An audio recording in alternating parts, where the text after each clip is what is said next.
Railway भर्ती परीक्षा में एक प्रश्न पूछा गया है, आइए इसको हम देखते हैं। कहा गया यदि छूट और प्रतिशत लाभ दोनों ही 20% हैं तो अंकित मूल्य क्रय मूल्य से कितने प्रतिशत अधिक है। इस प्रकार के सवाल जब आते हैं तो आपको तीन चीजों पर ध्यान देना होता है, एक क्रय मूल्य, एक विक्रय मूल्य और एक अंकित मूल्य। क्रय मतलब जिस पर आपने खरीदा, अंकित मूल्य जितना उस वस्तु पर दाम छपा हुआ है, और विक्रय मूल्य मतलब जिस पर आप उस वस्तु को बेच रहे हैं।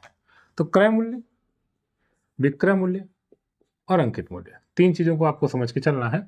अब इन्होंने कहा कि छूट और प्रतिशत लाभ दोनों ही 20% है। छूट हमेशा अंकित मूल्य पर दी जाती है, यानी कि 20% में 5 पर 1 की छूट, यानी कि 4 रुपये। और लाभ भी 20% है, लाभ हमेशा खरीद पर होता है। तो 20% में 1/5, यानी 5 की वस्तु 6 रुपये में आपको बिकी होगी, तभी तो आपको 20% का लाभ हो रहा है।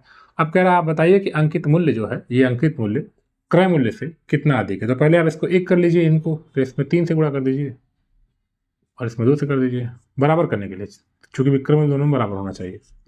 तो 5 गुना के 10, 6 दुना 12 और 5 तिया 15। देखा आपने, 10, 12 और 15 आ गया।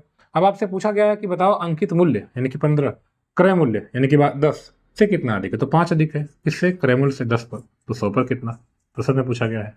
तो इसको सॉल्व करेंगे आप, 50% आंसर हो जाएगा आपका।